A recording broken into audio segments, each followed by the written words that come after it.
वक्त राज्यसभा में बोल रहे हैं, आइए आपको सीधे वहीं लिए चलते हैं। मीर मोहम्मद जी और नजीर अहमद जी, ये दोनों ऐसे साथी सदन में शायद उनकी तरफ बहुत कम लोगों का ध्यान गया होगा, लेकिन कोई भी सत्र ऐसा नहीं होगा कि जिनके साथ मुझे मेरी चैम्बर में बैठ करके अलग अलग विषयों पर सुनने का, समझने का मौका न मिला।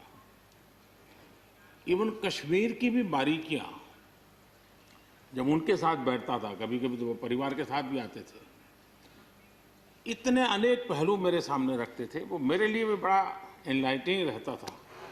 तो मैं हमारे इन दोनों साथियों का, जो मेरे साथ व्यक्तिगत रूप से नाता रहा और जो जानकारियां मुझे वो मिलती थी, मैं उसके लिए उनका हृदय से आभार भी व्यक्त करता हूं। और मुझे विश्वास है कि उनका कमिटमेंट और उनकी क्षमता, ये दोनों देश के लिए और विशेष करके जम्मू कश्मीर के लिए काम आएगी। देश की एकता, देश के सुख शांति वैभव को बढ़ाने में काम आएगी, जब मुझे पूरा विश्वास है। हमारे एक साथी शमशेर सिंह जी, अब तो याद भी नहीं रहा कितने सालों से मैं उनके साथ काम करता रहा हूं, क्योंकि मैं संगठन की दुनिया में का इंसान रहा, इसी क्षेत्र में मैं काम करता था। कई वर्षों तक जम्मू कश्मीर में भी काम करने का मौका मिला। तो मेरे साथी कार्यकर्ता के रूप में कभी एक स्कूटर पर ट्रैवल करने का मौका मिलता था। बहुत छोटी आयु में जो इमरजेंसी में जेल में गए, उसमें शमशेर सिंह जी थे। और इस सदन में शमशेर सिंह जी की उपस्थिति 96% है। ये अपने आप में, यानी जो दायित्व जनता ने उनको दिया, उसको बिल्कुल 100% निभाने का प्रयास। मृदुभाषी हैं, सरल है, और मुझे विश्वास है कि जम्मू कश्मीर से रिटायर होने वाले 4 आदरणीय सदस्यों के लिए उनके जीवन का यह कार्यकाल सबसे उत्तम कार्यकाल है, क्योंकि इतिहास ने एक नई करवट बदली है और जिसके वो साक्षी बने हैं, सहयात्री बने हैं। ये उनके जीवन की बहुत बड़ी घटना है। श्रीमान गुलाम नबी जी, मुझे चिंता इस बात की है कि गुलाम नबी जी के बाद इस पद को जो संभालेंगे, उनको गुलाम नबी जी से मैच करने में बहुत दिक्कत पड़ेगी।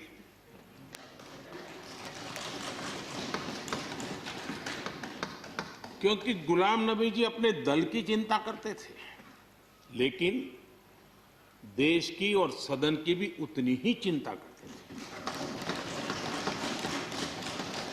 ये छोटी बात नहीं है जी, ये बहुत बड़ी बात है।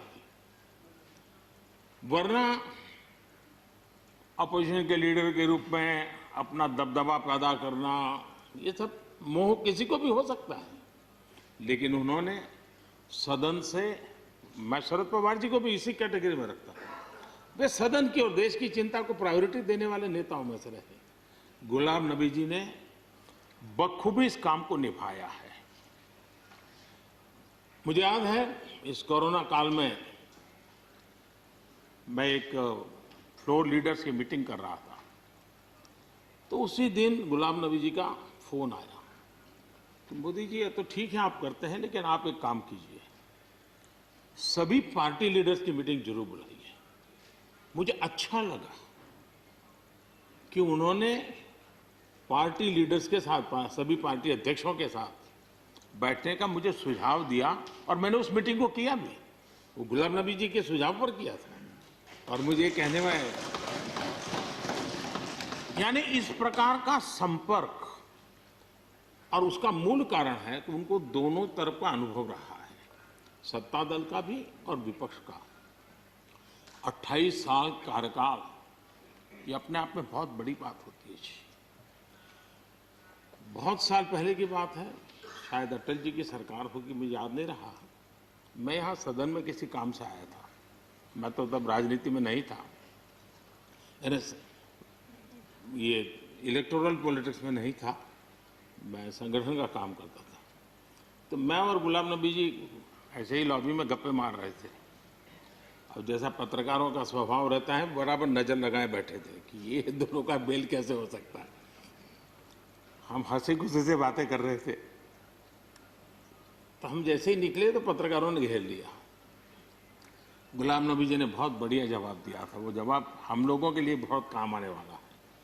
उन्होंने कहा, भाई देखिए, आप लोग हमको अखबारों में या टीवी माध्यमों में या पब्लिक मीटिंग में लड़ते झगड़ के देखते हो, लेकिन सचमुच में इस छत के नीचे हम जैसे एक परिवार का वातावरण कहीं नहीं होता है। इतनी हमारी आत्महत्या होती है, इतने सुख दुख होते हैं। ये जो स्पिरिट है, वो स्पिरिट अपने आप में बहुत बड़ी बात होती है। गुलाम नबी जी का एक शौक शायद बहुत कम लोगों को पता होगा, और कभी उनके साथ बैठोगे तो बताएंगे। हम सरकारी बंगलों में रहते हैं, तो बंगले की दीवारें, अपना सोफा सेट, उसी के आसपास हमारा दिमाग रहता है। लेकिन गुलाम नबी जी ने उस बंगले में जो बगीचा बनाया है, यानी एक प्रकार से कश्मीर की घाटी की याद दिला दे, ऐसा बगीचा बनाया है। और इसका उनको गर्व भी है। वो समय देते हैं, नई नई चीजें जोड़ते हैं, और हर बार जब कंपटीशन होती है तो उनका बंगला नंबर 1 ले आता है। यानी अपने सरकारी जगह को भी कितने प्यार से संभालना, यानी बिल्कुल मन से उन्होंने इसको संभाला है। जब आप मुख्यमंत्री थे, मैं भी एक राज्य का मुख्यमंत्री के नाते काम करता था, हमारी बहुत गहरी निकटता रही उस कालखंड में। शायद ही कोई ऐसी घटना मिल सकती है कि जबकि हम दोनों के बीच में कोई संपर्क सेतु न रहा हो। एक बार गुजरात के यात्री, क्योंकि जम्मू कश्मीर में जाने वाले टूरिस्ट में गुजरात बहुत बड़ा नंबर रहता है, और टेररिस्टों ने पर हमला कर दिया। करीब 8 लोग शायद मारे गए। सबसे पहले गुलाम नबी जी का मुझे फोन आया।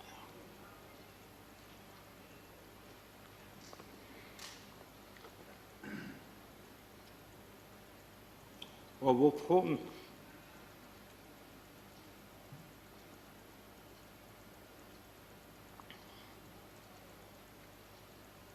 सिर्फ सूचना देने का नहीं था,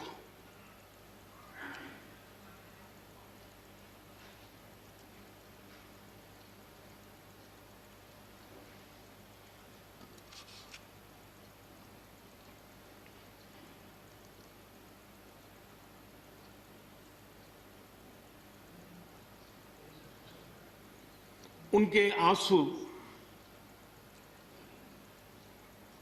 रुक नहीं रहे थे। फोन पे उस समय प्रणब मुखर्जी साहब डिफेंस मिनिस्टर थे। मैंने उनको फोन किया, मैंने कहा, साहब अगर फोर्स का हवाई जहाज मिल जाए डेड बॉडी को लाने के लिए। रात देर हो गई थी। प्रणब मुखर्जी साहब ने कहा, आप चिंता मत कीजिए, मैं करता हूं व्यवस्था। लेकिन रात में फिर गुलाम नबी जी का फोन आया। वे एयरपोर्ट थे।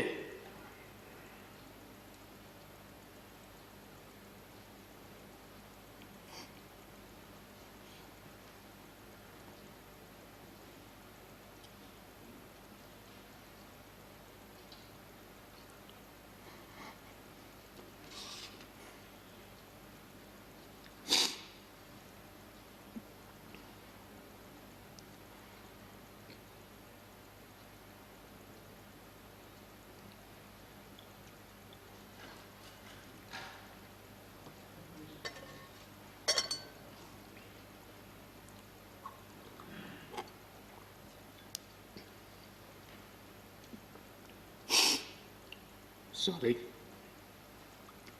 उस रात को एयरपोर्ट से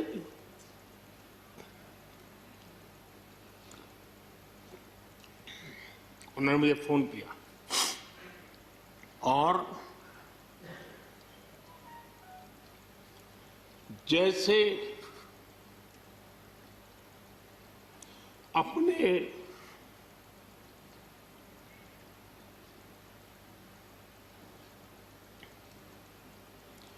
परिवार के सदस्य की चिंता करें,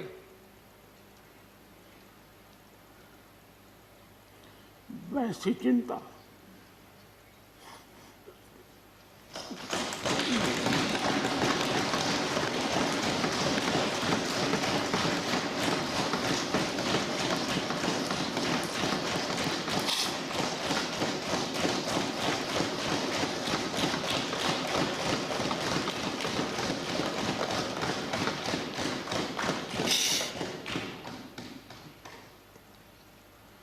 पद, सत्ता जीवन में आती रहती है, लेकिन उसे कैसे पचाना,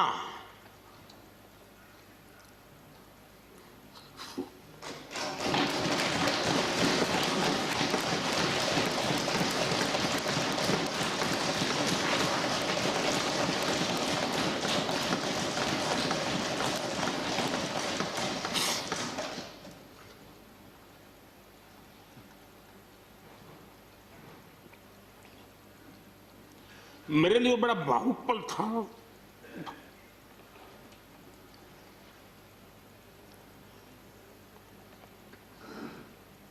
दूसरे दिन सुबह फोन आया कि मोदी जी सब लोग पहुंच गए।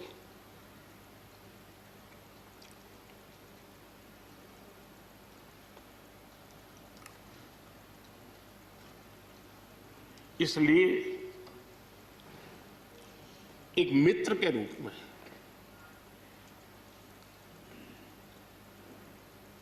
गुलाम नबी जी को घटना और अनुभव के आधार पर मैं आदर करता हूं।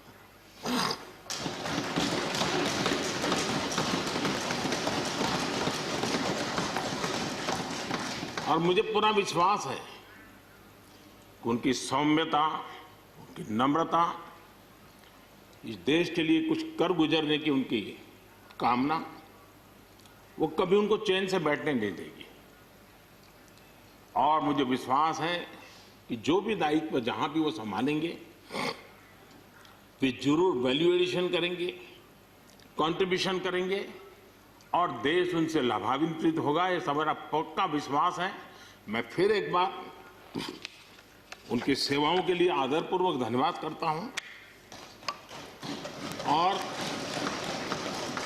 व्यक्तिगत रूप से भी मेरा उनसे आग्रह रहेगा कि मन से मत मानो कि अब आप इस सदन में नहीं हो। आप के लिए मेरे द्वार हमेशा खुले, इन चारों माननीय सदस्यों के लिए खुले हैं।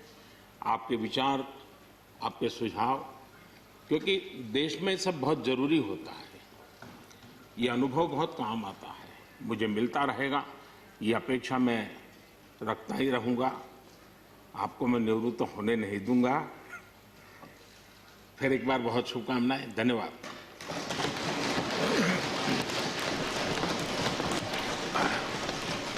धन्यवाद प्रधानमंत्री जी। श्री शरद पवार जी। शरद पवार जी।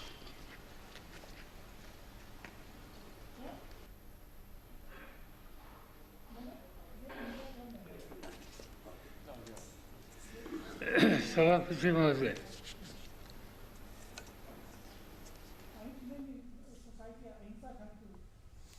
तो प्रधानमंत्री को आप सुन रहे थे। वो दरअसल राज्यसभा में आज कुछ सदस्य राज्यसभा से रिटायर हो रहे हैं, उनकी विदाई समारोह में प्रधानमंत्री मोदी वहां पर बोल रहे थे और खासकर जो लीडर ऑफ अपोजिशन वहां पर राज्यसभा में हैं, गुलाम नबी आज़ाद, वो भी रिटायर हो रहे हैं और उनके रिटायर होने पर प्रधानमंत्री वहां पर भावुक भी हो गए।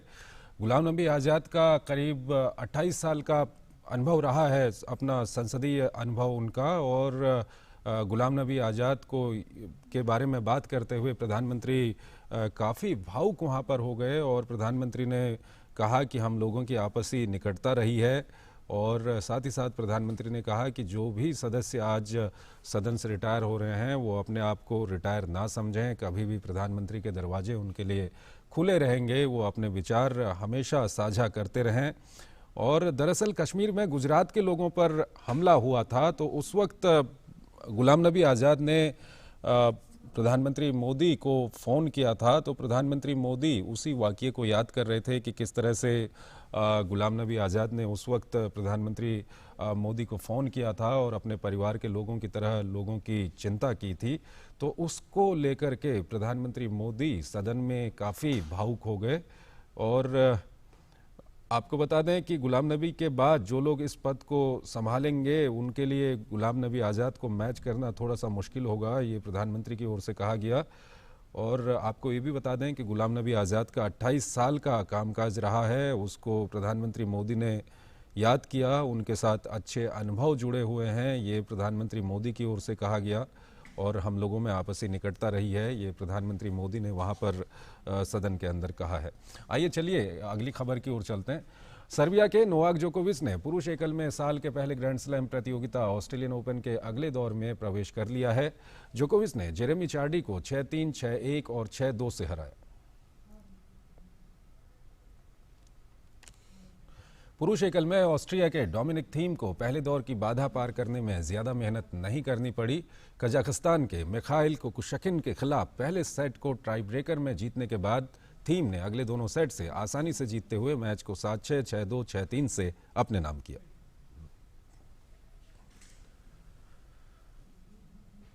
छठी वरीयता प्राप्त जर्मनी के अलेक्जेंडर ज़्वेरेव को पहले दौर में जीत हासिल करने के लिए काफ़ी पसीना बहाना पड़ा। अमेरिका के मार्कोस गिरोन के खिलाफ पहला सेट टाई ब्रेकर में गंवाने के बाद ज़्वेरेव ने शानदार वापसी की। जर्मन खिलाड़ी ने मुकाबले को 6-7, 7-6, 6-3, 6-2 से अपने नाम कर दूसरे दौर में प्रवेश किया।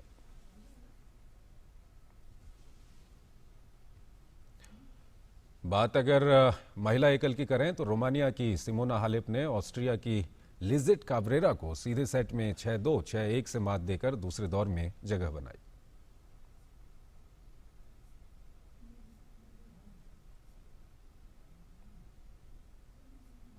तो इस बुलेटिन में फिलहाल इतना ही। आप बने रहिए डीडी न्यूज़ के साथ। नमस्कार।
Your window to rising India. India's voice on global platforms. Latest news from India and around the world. In-depth analysis of global headlines. Watch DD India in your country. Available for downlink in all Southeast Asian countries. STTV broadcast is available through the satellite GSAT 17 at 93.5 degrees east. HDTV broadcast is available through the satellite GSAT 10 at 83 degrees east. For technical details, scan here. Switch to DD India now.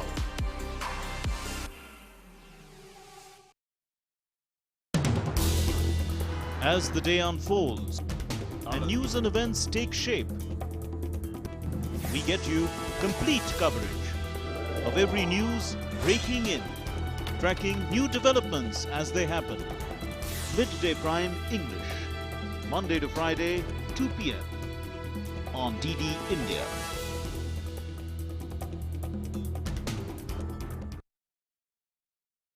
Your window to rising India. India's voice on global platforms. Latest news from India and around the world. In-depth analysis of global headlines. Watch DD India in your country. Available for downlink in Central Asian countries. STTV broadcast is available through the satellite GSAT 17 at 93.5 degrees east. HDTV broadcast is available through the satellite GSAT 10 at 83 degrees east. For technical details, scan here. Switch to DD India now.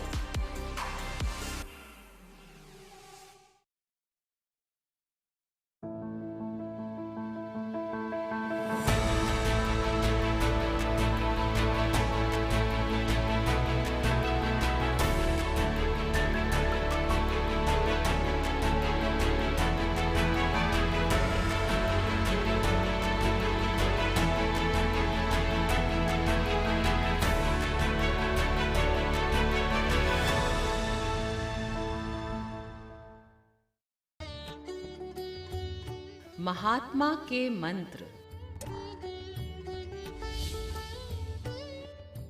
खुद वो बदलाव बनिए जो आप दुनिया में देखना चाहते हैं।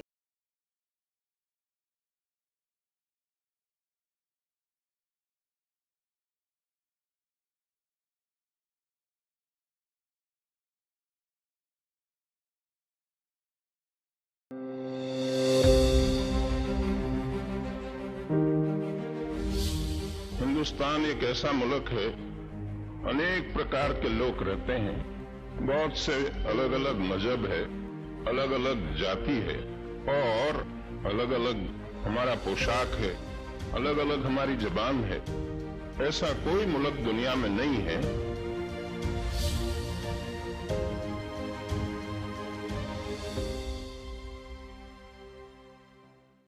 नमस्ते इंडिया। नमस्ते लैंड। मरहबन इलल हिंद। जरी इंडिया। सलाम इंडिया। नमस्ते इंडिया। नमस्कार भारत।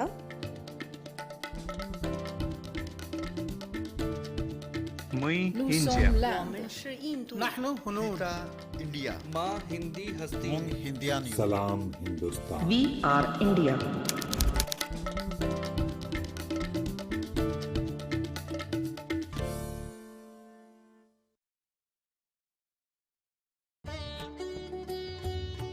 महात्मा के मंत्र।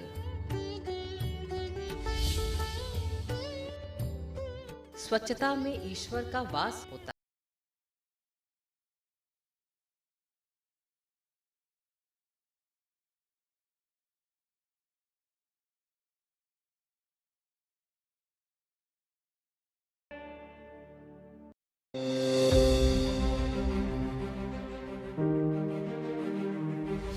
हमारा काम ये है कि हम हिंदुस्तान में कोई भी प्रांत के हैं, हम हिंदुस्तानी हैं और हमारा प्रथम कर्तव्य हिंदुस्तान की हिफाजत, हिंदुस्तान की रक्षा।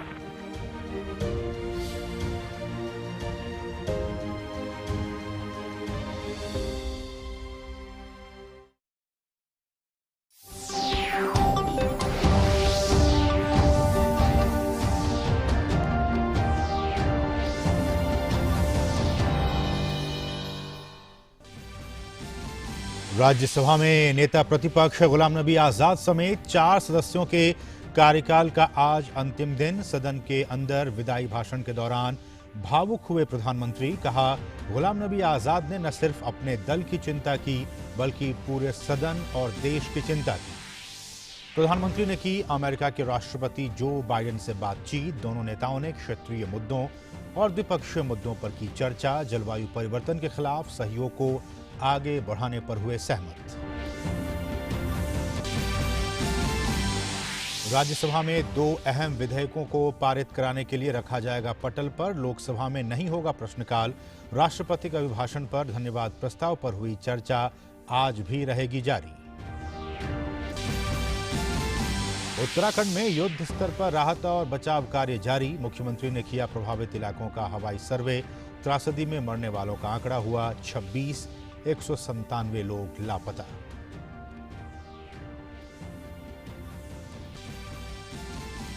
छब्बीस जनवरी को हुई लाल किला हिंसा के आरोपी दीप सिद्धू को दिल्ली पुलिस के स्पेशल सेल ने किया गिरफ्तार। सिद्धू की गिरफ्तारी पर था 1 लाख का इनाम। भाजपा अध्यक्ष जेपी नड्डा आज फिर करेंगे पश्चिम बंगाल का दौरा। राज्य में 2 परिवर्तन यात्राओं को दिखाएंगे हरी झंडी।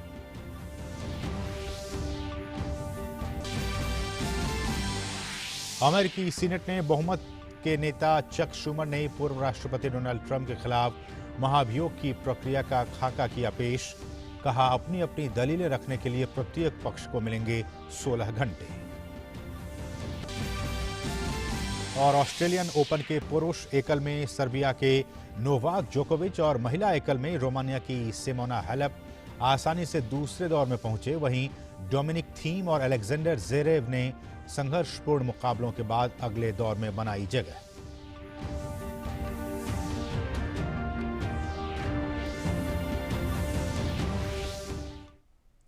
नमस्कार, डीडी न्यूज में आप सभी का स्वागत है। मैं हूं असीम मिश्रा।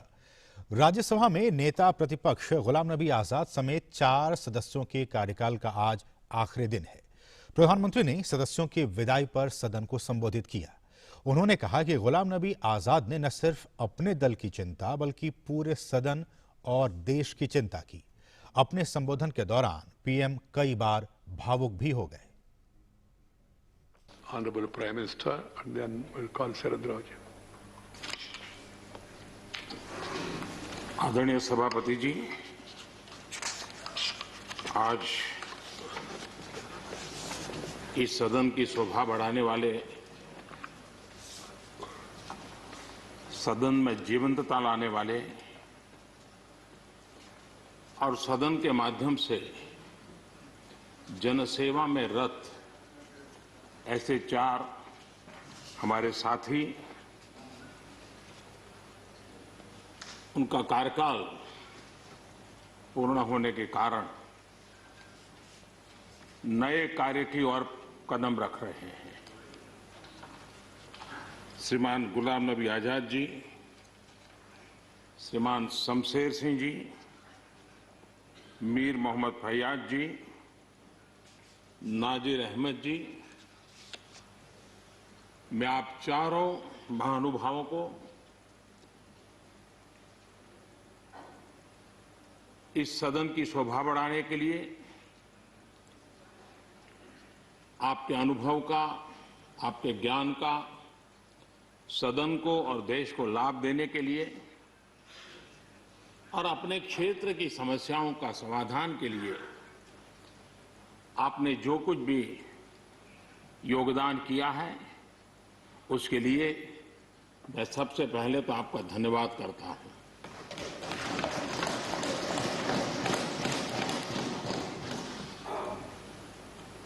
मीर मोहम्मद जी और नाजिर अहमद जी, ये दोनों ऐसे साथी,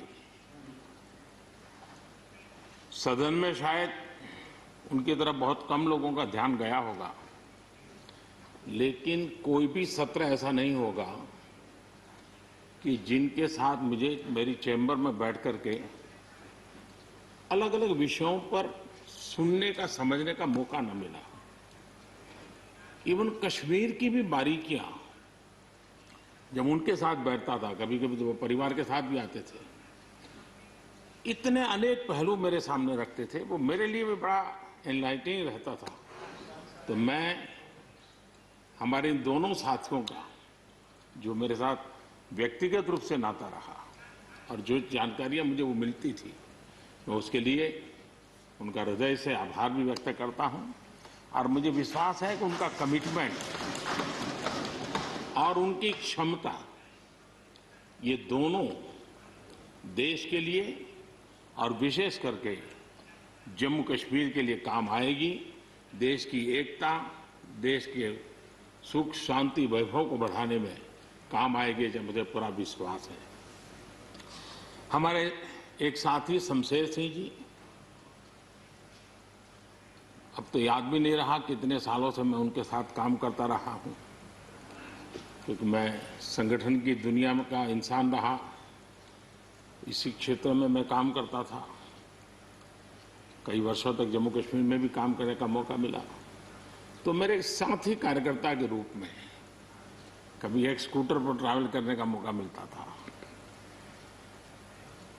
बहुत छोटी आयु में जो इमरजेंसी में जेल में गए, उसमें शमशेर सिंह जी थे। और इस सदन में शमशेर सिंह जी की उपस्थिति 96% है। ये अपने आप में,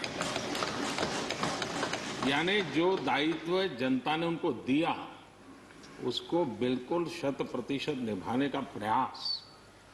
मृदुभाषी हैं, सरल है, और मुझे विश्वास है कि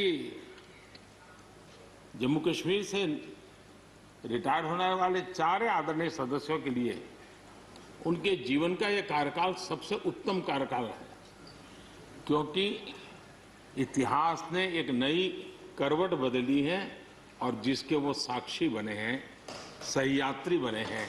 ये उनके जीवन की बहुत बड़ी घटना है। श्रीमान गुलाम नबी जी, मुझे चिंता इस बात की है कि गुलाम नबी जी के बाद इस पद को जो संभालेंगे उनको गुलाम नबी जी से मैच करने में बहुत दिक्कत पड़ेगी।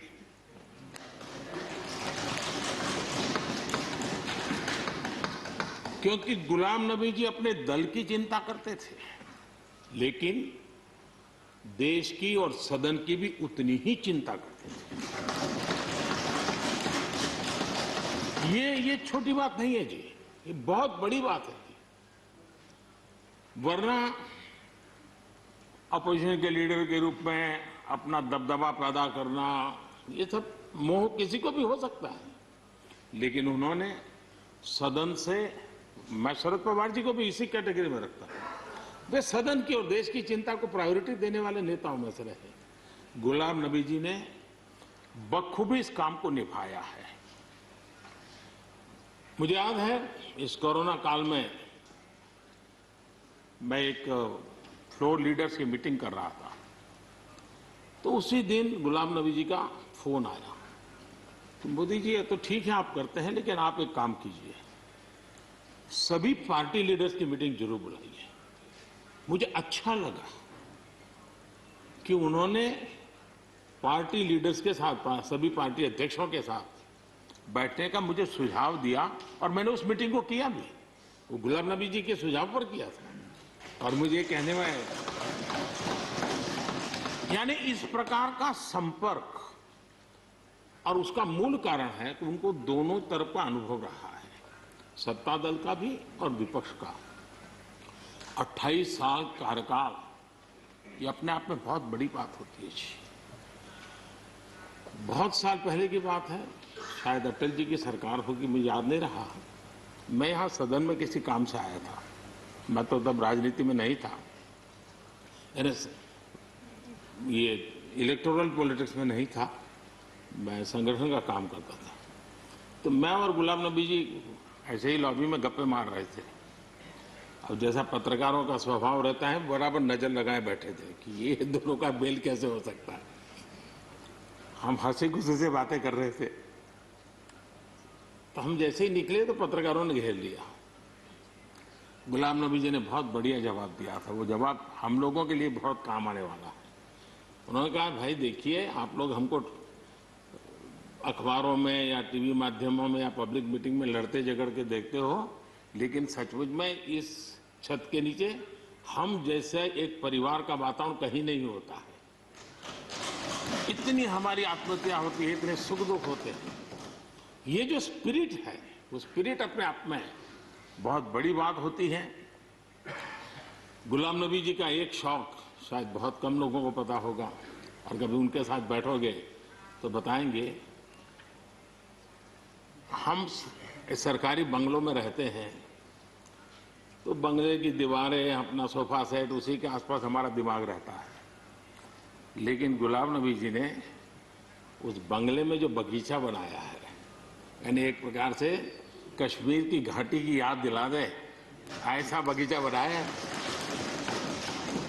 और इसका उनको गर्व भी है। वो समय देते हैं, नई नई चीजें जोड़ते हैं, और हर बार जब कंपटीशन होती है तो उनका बंगलो नंबर 1 ले आता है। यानी अपने सरकारी जगह को भी कितने प्यार से संभालना, यानी बिल्कुल मन से उन्होंने इसको संभाला है। जब आप मुख्यमंत्री थे, मैं भी एक राज्य का मुख्यमंत्री के नाते काम करता था, हमारी बहुत गहरी निकटता रही उस कालखंड में। शायद ही कोई ऐसी घटना मिल सकती है कि जबकि हम दोनों के बीच में कोई संपर्क सेतु न रहा हो। एक बार गुजरात के यात्री, क्योंकि जम्मू कश्मीर में जाने वाले टूरिस्ट में गुजरात बहुत बड़ा नंबर रहता है, और टेररिस्टों ने पर हमला कर दिया। करीब 8 लोग शायद मारे गए। सबसे पहले गुलाम नबी जी का मुझे फोन आया,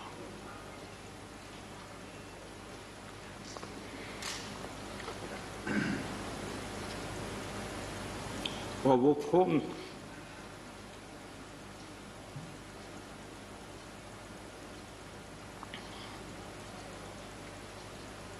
सिर्फ सूचना देने का नहीं था,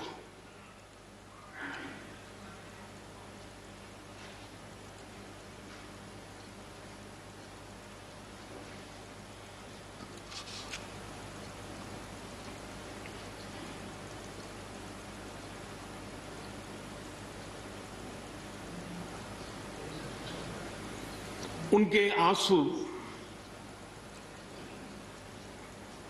रुक नहीं रहे थे। फोन पे उस समय प्रणब मुखर्जी साहब डिफेंस मिनिस्टर थे। मैंने उनको फोन किया, मैंने कहा साहब अगर फोर्स का हवाई जहाज मिल जाए इन डेड बॉडी को लाने के लिए। रात देर हो गई थी।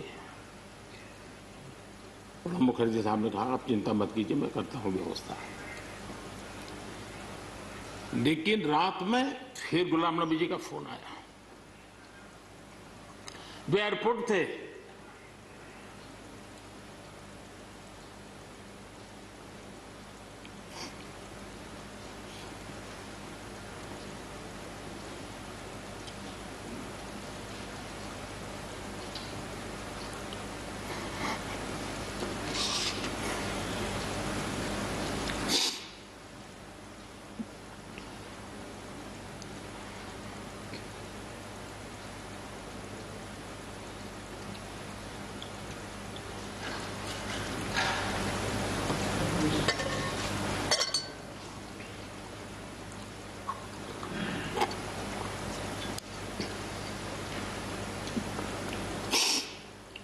सॉरी, उस रात को एयरपोर्ट से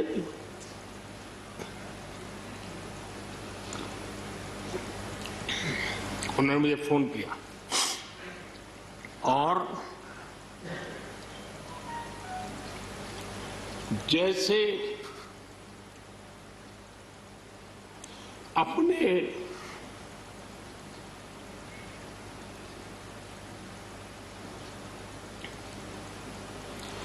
परिवार के सदस्य की चिंता करें,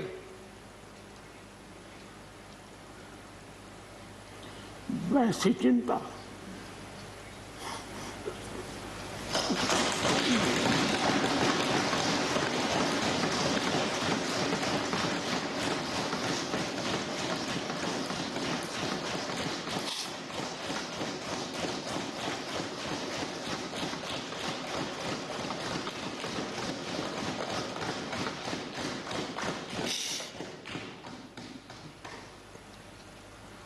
पद, सत्ता जीवन में आती रहती है, लेकिन उसे कैसे पचाना,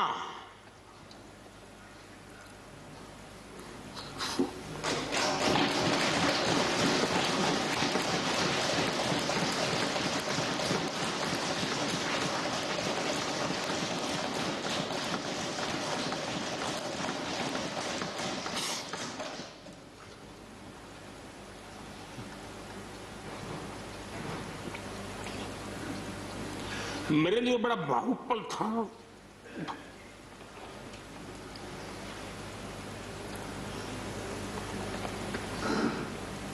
दूसरे दिन सुबह फोन आया कि मोदी जी सब लोग पहुंच गए।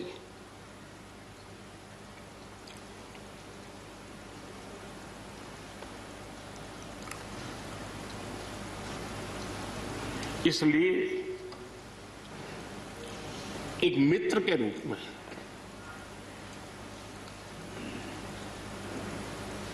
गुलाम नबी जी को घटना और अनुभव के आधार पर मैं आदर करता हूं।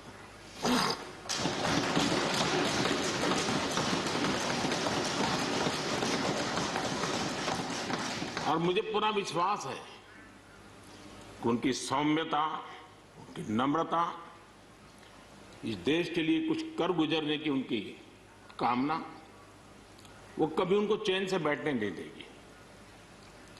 और मुझे विश्वास है कि जो भी दायित्व जहां भी वो संभालेंगे, वे जरूर वैल्यू एडिशन करेंगे, कंट्रीब्यूशन करेंगे और देश उनसे लाभान्वित होगा। ये सब मेरा पक्का विश्वास है। मैं फिर एक बार उनकी सेवाओं के लिए आदरपूर्वक धन्यवाद करता हूं और व्यक्तिगत रूप से भी मेरा उनसे आग्रह रहेगा कि मन से मत मानो कि अब आप इस सदन में नहीं हो। आप के लिए मेरे द्वार हमेशा खुले, इन चारों माननीय सदस्यों के लिए खुले हैं। आपके विचार, आपके सुझाव, क्योंकि देश में सब बहुत जरूरी होता है। ये अनुभव बहुत काम आता है, मुझे मिलता रहेगा, ये अपेक्षा मैं रखता ही रहूंगा।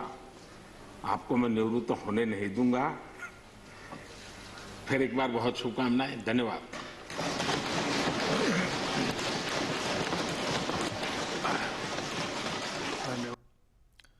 तो अभी आप प्रधानमंत्री को सुन रहे थे। राज्यसभा में वो संबोधित कर रहे थे उन 4 सांसदों को जो कि आज